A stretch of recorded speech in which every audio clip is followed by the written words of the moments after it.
오늘 우리에게 주시는 하나님 말씀은 요한복음 4장 13절부터 15절까지 말씀입니다.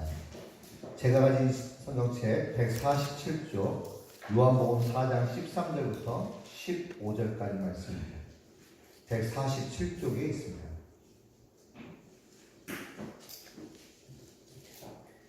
다 찾으셨으면 함께 말씀을 같이 한번 읽겠습니다. 시작. 예수께서 대답하여 이르시되 이 물을 마시는 자마다 다시 목마르려니와 내가 주는 물을 마시는 자는 영원히 목마르지 아니하리니 내가 주는 물은 그 속에서 영생하도록 솟아나는 샘물이 되리라. 아멘. 한 절 더 있습니다. 시작. 여자가 이르되 주여 그런 물을 내게 주사 목마르지도 않고 또 여기 물 길러 올지도 않게 하옵소서. 아멘. 할렐루야.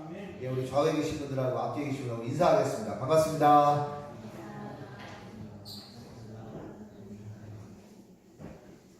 영어로도 한번 하셔야죠. 예, 국제화.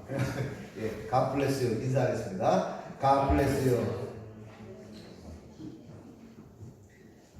오늘 말씀의 제목은 주여 그런 물을 내게 주소서라는 제목입니다. 같이 할까요? 주여 그런 물을 내게 주소서. 그런 물을 내게 주소서. 네, 그런 물이 어떤 물일까요? 한 병만 마셔도 영원히 죽지 않는 그런 물이 있으면 주여 내게 그런 물을 주소서 얘기하지 않겠습니까?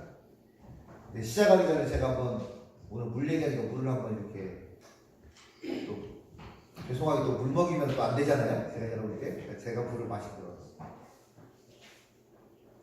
예, 불맛이 좋습니다. 오늘 말씀은 예수님과 사마리아 여인과의 이 대화입니다. 사마리아는 무엇일까요? 어떤 분은 영화 제목 아닙니까? 이렇게 할 수 있는데 영화 제목이기도 하지만 사마리아는 지명입니다. 현재 우리나라는 분단 국가로서 남쪽은 대한민국, 북쪽은 북한 이렇게 칭합니다. 그런데 예수님 당시에 이스라엘 땅이 이렇게 있었다면 남쪽 지방을 이렇게 불렀습니다. 무엇이라고 불렀을까요? 같이 합니다. 유다. 그래서 남유다라고 불렀습니다. 그리고 북쪽 지역은 갈릴리라고 불렀습니다. 그래서 남쪽은 남유다, 북쪽은 갈릴리. 그런데 이 중부권이 있었습니다. 이 중부권이 바로 사마리아였습니다. 위치적으로 중간에 있으니까 아래로 가기도 좋고 위로 가기도 괜찮았는데, 그런데 이 남쪽에 있는 이스라엘 사람들, 남유다 사람들은 이 사마리아 사람들을 굉장히 싫어하고 미워하고 경멸했습니다. 어떤 이유가 있었겠죠? 왜 그랬냐면 그 옛날 바벨론이라는 나라가 이 사마리아 지역을 침공을 해서 사람들을 데리고 가고 어떻게 하면 이 민족을 싹 섞어버릴까 해가지고 바벨론 사람들과 혼인을 갖게 하고 이렇게 하면서 피가 섞이게 했습니다. 거기에 자손들이 태어났습니다. 요즘으로 말하면 혼혈이 된 거예요. 그러니까 남쪽에서 볼 때는 저것들은 혼혈족이라고, 저거는 하나님의 백성들이 아니라고 막 무시한 거예요. 그러니까 이런 말 듣고 있는 사마리아 사람들은 남쪽 유다 사람들이 좋게 쓰는 게 나쁘겠어요. 아니, 당연히 기분이 나쁘죠. 나한테 삿대질하고 욕을 하는데. 그러다 보니까 이게 아주 간단히 쉬웠어요. 어느 정도였느냐? 남쪽 유다에 있는 사람이 북쪽에 갈릴리로 가려면 가장 빨리 가려면 어떻게 되겠습니까? 사마리아를 관통해서 가야 되는데, 이게 불문율처럼 이스라엘 남쪽에 있는 사람들, 남유다 사람들은 갈릴리로 갈 때 사마리아를 통과하지 않고 어디로 갔겠습니까? 삥 돌아서. 그러니까 그럴 정도로 아주 이게 서로 안 좋은 관계에 있었습니다. 그런데 오늘 말씀해 보니까 예수님께서 사마리아로 들어가야겠다 이렇게 제자들한테 말씀하신 거예요. 남들은 잘 가지 않는데. 요한복음 4장 3절부터 4절에 유대를 떠나사 다시 갈릴리로 가실새 사마리아를 통과하여야 하겠느니라. 예수님과 제자들은 사마리아로 그래서 함께 들어갔고 제자들은 마을에 가서 먹을 것을 사러 동네로 들어갔는데 그때 예수님은 어디 계셨냐? 사건이 있었던 우물가에 있었습니다. 그럼 우물가에서 어떻게 있었을까요? 너무 피곤하고 너무 지쳐가지고 그냥 앉아 계셨어요. 그리고 성경 말씀도 보니까 피곤했다고 했어요. 힘들었다는 거예요. 자, 저를 보세요. 우물가에 앉으셨습니다. 여러분이 예수님이에요. 피곤해요. 옆에 우물이 있어요. 피곤합니다. 먼 길 여행 와가지고 타는 갈증이 너무 강렬해요. 어떻게 하시겠습니까? 예. 어떻게 하시겠어요? 여러분한테 한번 여쭤보세요. 어떻게 하시겠습니까? 어떤 마음이 들겠습니까? 누가 떠서? 아니면 내가 떠주든지 물 마시고 싶다는 생각이 들 거 아닙니까? 마시고 싶은데 문제가 있었어요. 무슨 문제입니까? 마실 수 없다는 거예요. 그러니까 마시고는 싶은데 없어서 못 마실 때 갈등이 생깁니다. 힘들죠? 바로 예수님이 그 상황이었어요. 왜? 아니 사지가 멀쩡하신 예수님은 그 물을 한 모금도 못 마셨을까? 이유가 있을까요? 없을까요? 있죠. 이유가 뭐였습니까? 두레박이 없어서. 두레박이 없어서. 또 어떤 분들은 또 깊이 영적으로 생각한다고 생각해가지고 이게 또 참 너무 심각하게 생각하지 말라고. 이런 두레박 얘기부터 해야 깊은 얘기가 들어가는 거예요. 두레박이 없어서. 다른 방법이 없었어요. 우물은 너무 깊었고 두레박이 없었기 때문에 두레박을 가진 사람이 와야만 물을 떠서 마실 수 있었습니다. 그런데 한참이 지났는데 한 여인이 우물가에 물을 길러 왔게 됐고 그 여인과 대화가 시작된 것이 오늘 요한복음 4장의 내용이고 이 4장의 내용이 바로 우물가의 여인에게 복음을 전하신 예수님. 이 말씀이 또 얼마나 유명한지 그냥 놔둘 수 없어서 이 노래 잘하시는 분들은 또 노래도 만들었지 않았습니까? 우물가의 여인처럼 간구했네 헛되고 헛된 것들을 뭐 이런 찬양도 만들었단 말이에요. 그러니까 그만큼 유명한 거예요. 그렇다면 오늘 말씀이 우리에게 주는 영적인 교훈이 무엇인지 간략하게 말씀드리겠습니다. 첫 번째, 우리는 어떤 인생이 되어야 되느냐 이걸 말씀하시는데 같이 할까요? 노력하는 인생이 되어야 됩니다. 시작. 오늘 말씀을 쭉 읽다 보면 두 종류의 물이 나옵니다. 몇 가지의 물이요? 두 종류의 물이 나오는데 하나는 우물물이고 하나는 샘솟는 샘물이었습니다. 이스라엘은 물이 귀한 나라이기 때문에 물을 얻기 위해서 어떤 노력을 했냐? 땅을 팠는데 그것이 바로 우물이었습니다. 제가 몇 해 전에 송지사님과 충령산에 갔는데 충령산에 갔더니 우물이 하나 있더라고요. 이거 봤더니 깊지도 않아요. 그런데 물 한 바가지를 탁 떠가지고 머리에다 촥 부었더니 머리가 찡할 만큼 너무 시원하더라고요. 우물이 깊지 않았어요. 저는 이 말씀을 읽을 때 한 5m나 한 10m 정도 파면 우물 나오겠지 이렇게 생각했는데 이건 우리 생각이고 이스라엘은 땅을 얼마나 파야 되냐? 최소 150m를 파야 우물이 나왔습니다. 느낌이 안 오죠? 우리 기행이도 느낌이 안 올 거예요.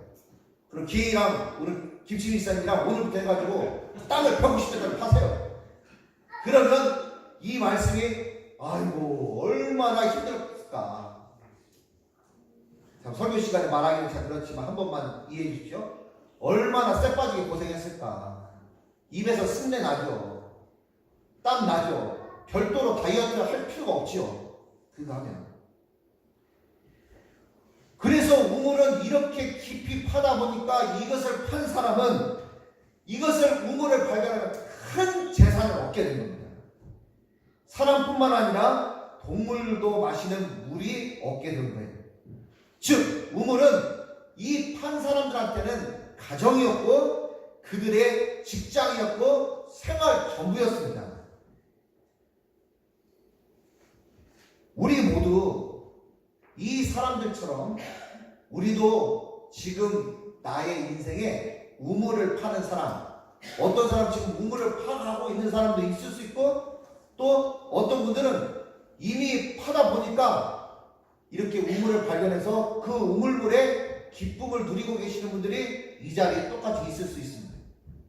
우리도 직접적인 이 우물을 파진 않지만 자기 분야에서 열심히 땅을 파고 수고함으로 우물을 발견한 사람이 있고 또 어떤 사람은 그 우물을 발견하기 위해서 지금도 계속 땀 흘려서 일하는 사람이 있다는 거예요.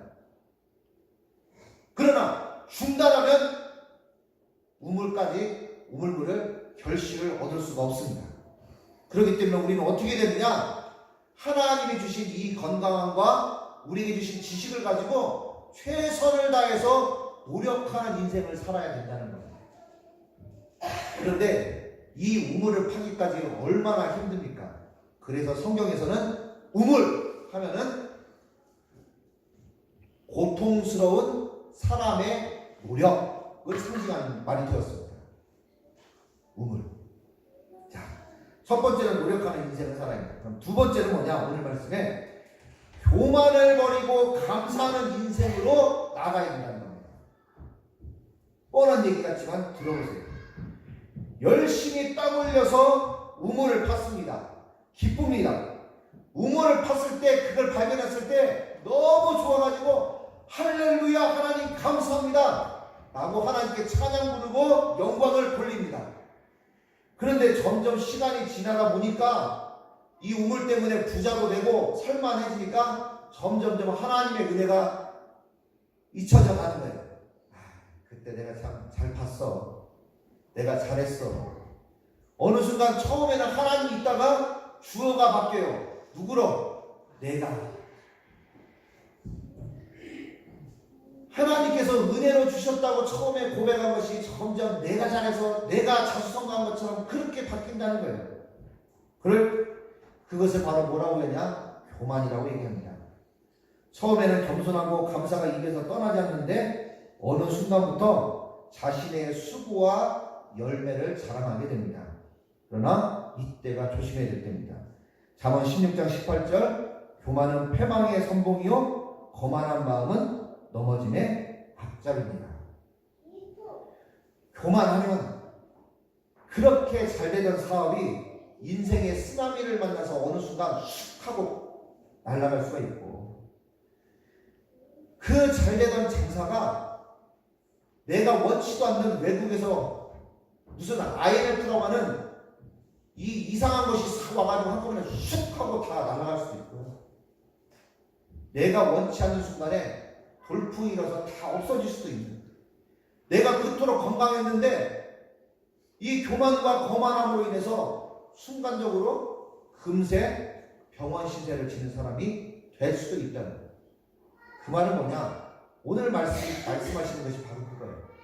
우리가 노력해서 살고 열심히 사는 거 아름다운 일인데 그것으로는 부족하다는 거예요. 누가 붙들어 주셔야 됩니까?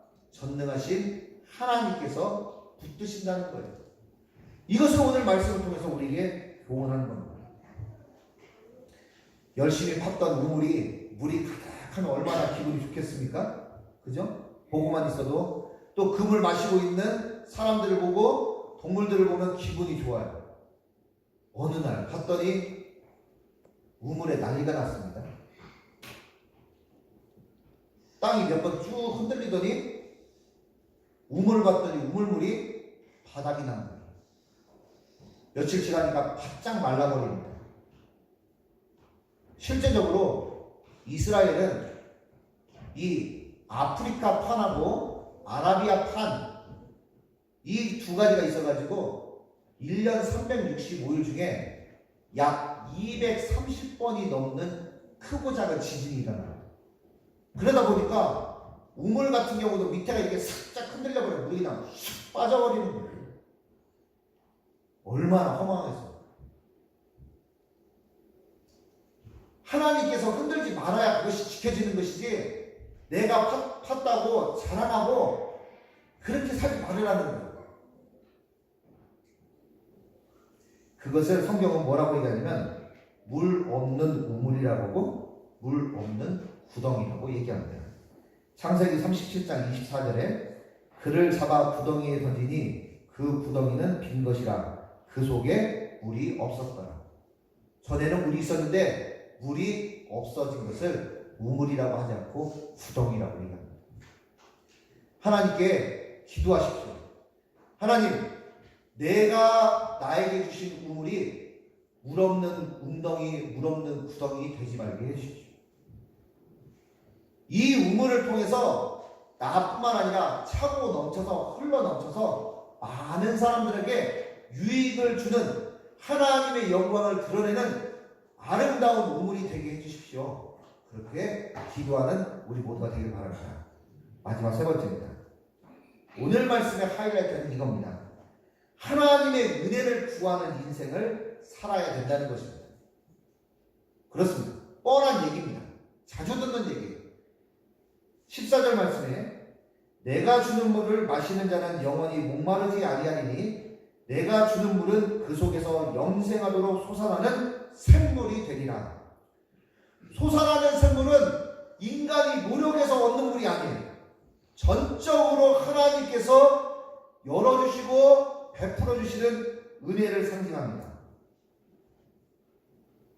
사업이 잘 되고 취업이 잘 되고 승진이 잘 되고 학업이 잘 되고 원하는 모든 것 내가 판 우물이 다 잘 됐습니다. 그럼 나한테는 더 이상 부족한 것이 없을까요? 내 마음은 완전히 평안하고 안전할까요? 이번 주에 많은 뉴스가 있었는데 저에게 좋은 소식이 하나 이렇게 뉴스가 왔습니다. 저한테 좋은 소식이 여러분에게도 좋은 소식이 됐으면 좋겠다는 생각이 들어요. 제가 지금 이렇게 책을 쓰고 있지 않습니까? 근데 제가 전에 출판사 사장님께 제가 이렇게 지금 원고를 쓰고 있는데 제 책 좀 낼 수 있겠습니까? 이렇게 사정을 했어요. 그러니까 사장님께서 친분 때문에 그렇든지 전에 이렇게 제 책이 잘 나갔든지 그런 것 때문에 그럼 뭐 원고 한번 보내보시죠. 이런 분위기였어요. 그러니까 누가 사정한 겁니까? 제가 사정했잖아요. 그런데 어제 다른 출판사 사장님하고 통화를 하게 됐는데 잘 아는 분이에요. 우리 성동이도 잘 아는 분인데 대화를 하다가 목사님 그 쓰시는 원고 혹시 저희 출판사에서 내주시면 안 되겠습니까? 정식으로 부탁을 하는 거예요. 그 순간 제가 깜짝 놀랐어요. 아니 제가 내는 거는 문제가 없는데 기대치가 될지 모르겠습니다. 그랬더니 제게 카톡으로 원고 몇 편을 보내달라는 거예요. 그래서 제가 보내드렸어요.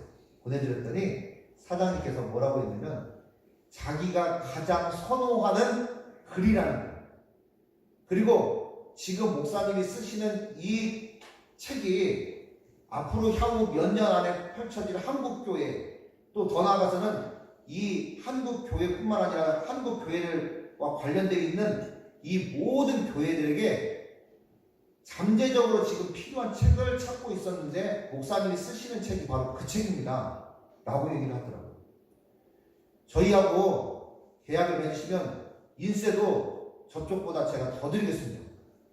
얼마나 감사한지. 할렐루야. 돈 얘기 나오니까 막 갑자기 막 가슴이 뜨거워지더라고요. 내색 안 했습니다. 내색 안 했어요.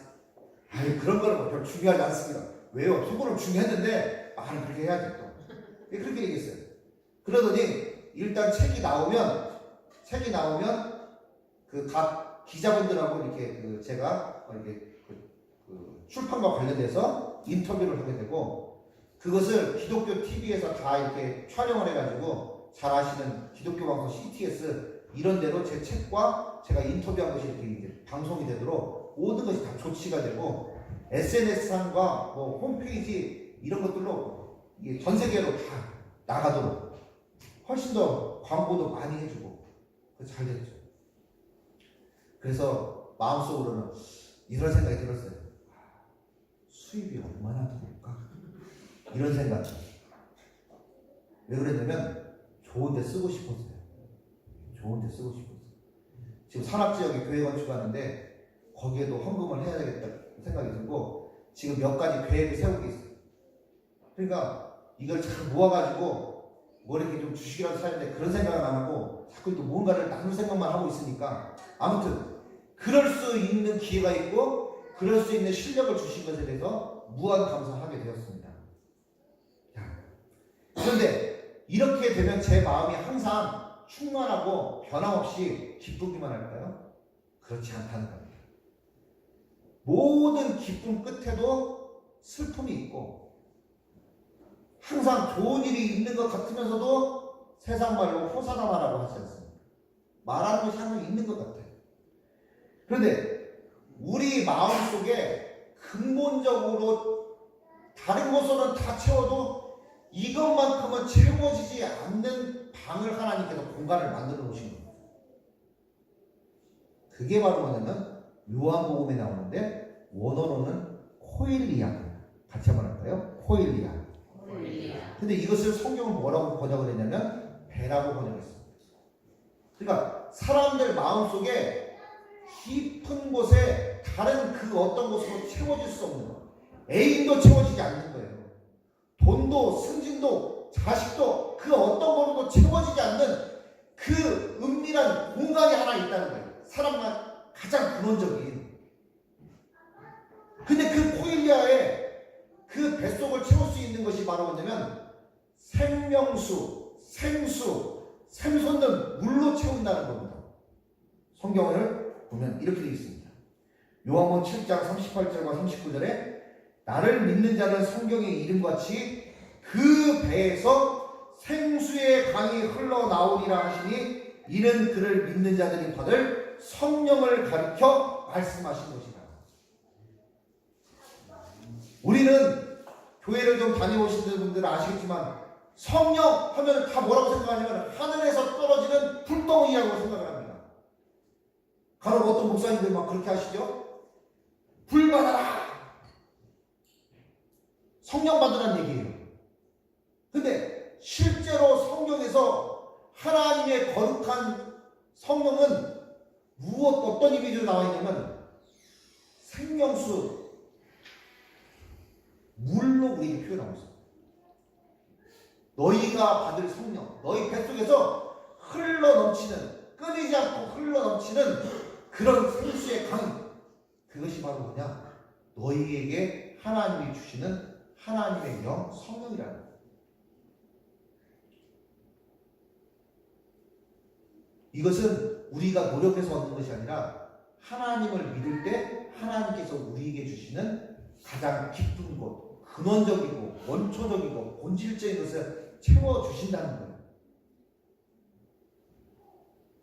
전에는 그런 생각을 도통 못했는데 최근에는 근원적이고 원초적이고 본질적인 것이 무엇인가를 깊이 고민하게 되었습니다. 지난주에 우리 변용세 목사님께서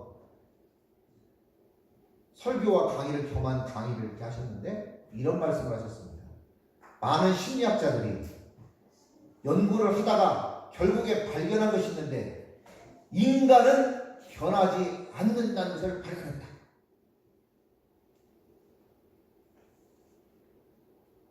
그 질문, 그 말을 딱 듣고 나서 제가 여기 앉아있지 않았습니다. 변용세 목사님 얘기가 아니라 다시 한번 질문했어요. 훌륭한 심리학자들이 연구한 끝에 결론을 내렸는데 그게 바로 뭐냐? 인간은 변하지 않는다 라고 결론을 내렸습니다. 이거를 발견했다는 거예요. 그래서 변 목사님도 사람은 변하지 않는데 뭘 바꿔야 된다?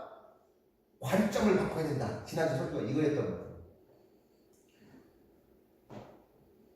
여러분 한번 여쭤보겠습니다. 여러분, 사람은 절대로 심리학자들의 어떤 심리학자들의 대다수의 연구처럼 변하지 않는다고 나는 그 말에 동의가 한다. 손 한번 들어. 예, 윤호숙 설명이 이렇게까지 들어주시죠. 나는 사람은 어떤 계기를 통해서 충분히 변화될 가능성이 있다고 나는 생각한다. 손 한번 들어. 그럼 지난주에 변목사님이 얘기했던 그 수많은 그 심리학자들이 얘기한 거는 우리가 다 무시하는 거예요, 지금. 왜 이 말씀을 드리냐면, 여기에 딱 앉아가지고, 일리는 있는 것 같은데, 동의가 안 되는 거예요. 틀리다고 얘기 안 했습니다. 일리는 있는데, 100% 맞다는 확신이 안 서는 거예요. 그러면 저 같은 사람은 참 심리학을 하기가 어려운 사람이에요. 왜냐면 절대 진리가 없는데 인간은 변한다, 인간은 변하지 않는다. 도대체 어떤 라인에 서야 되느냐. 분명히 어떤 라인에 서가지고 거기서부터 시작을 해야 되는데 이쪽에 가가지고 인간은 변하지 않는다 섰는데 몰라 혹시 변할 수도 있어 이렇게 되면은 가는 길이 갔다가 돌아오기에 너무 허비하는 것 같아가지고 좀 더 본질적이고 더 근원적이고 절대적인 것이 뭐냐라고 했을 때 그게 동의가 안 되는 거예요. 아 그래서 참 심리학하기가 참 어렵겠다. 제 스타일입니다 이거는. 아 그런 거 무시하고 그냥 대충 해 이렇게 하면 하겠는데 또 그런 거는 또 대충이 안 돼가지고. 근데 성경은 분명하게 하나님께서 우리 속에 채울 수 없는 그 어떤 공간을 코일리아를 만들어놨는데 거기에서 생수의 강이 흘러넘치도록 하나님의 영이 함께 하시면 아주 너무 행복한 생수의 강 하나님의 은혜를 베풀어 주신다는데 그거를 구하라고 하는데 얼마나 감사합니까? 있다고 말씀하셨고 구하라고 했으니까 구하면 되는데 뭘 어렵다고. 자, 교회도 마찬가지입니다. 노력이라는 우문을 타지만 전능하신 하나님의 은혜라는 샘솟는 샘물을 더욱 의지해야 됩니다. 그렇다고 사람들이 해야 될 노력을 간과하거나 안 해야 된다는 얘기가 아닙니다. 목회자들 중에 목사님들 향해서 가장 저주스러운 그 말이 있습니다. 목사를 비아냥거리고 목사를 욕하는 가장 저주스러운 관용어가 있습니다. 혹시 뭔지 아십니까? 또 혹시 뭐 개 XX 이렇게 생각하지 마시고 뭐냐면 이겁니다. 성령 없이 목회해라. 성령님 없이 목회해라. 이것이 미국 사람들 중에 목사한테 가장 저주스러운 욕이랍니다.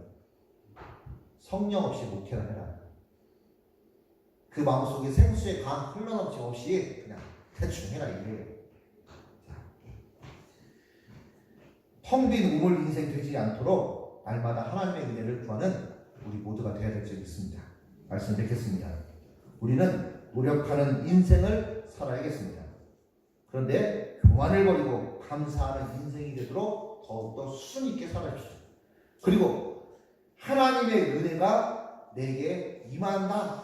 또 나는 하나님의 은혜를 받을 수 있는 사람이다. 라고 하는 마음의 자세를 가지고 하나님께 구하는 그런 인생을 살기를 바랍니다. 이런 인생이 되기를 주님의 이름으로 축복합니다. 기도하겠습니다. 전능하신 하나님 아버지 은혜와 사랑을 감사합니다. 우물가의 여인처럼 우리도 목마르지 않는 영원한 생수 하나님 간구합니다. 우리가 땀 흘려 수고하는 일에 하나님께서 기름지고 복된 은혜를 베풀어 주시되 또 우리가 하나님으로부터 받는 영적이고 물적인 모든 하나님 이 생수의 강 또 생물을 경험할 수 있도록 은총을 베풀어 주시옵소서. 감사드리며 부르신 예수님의 이름으로 기도합니다.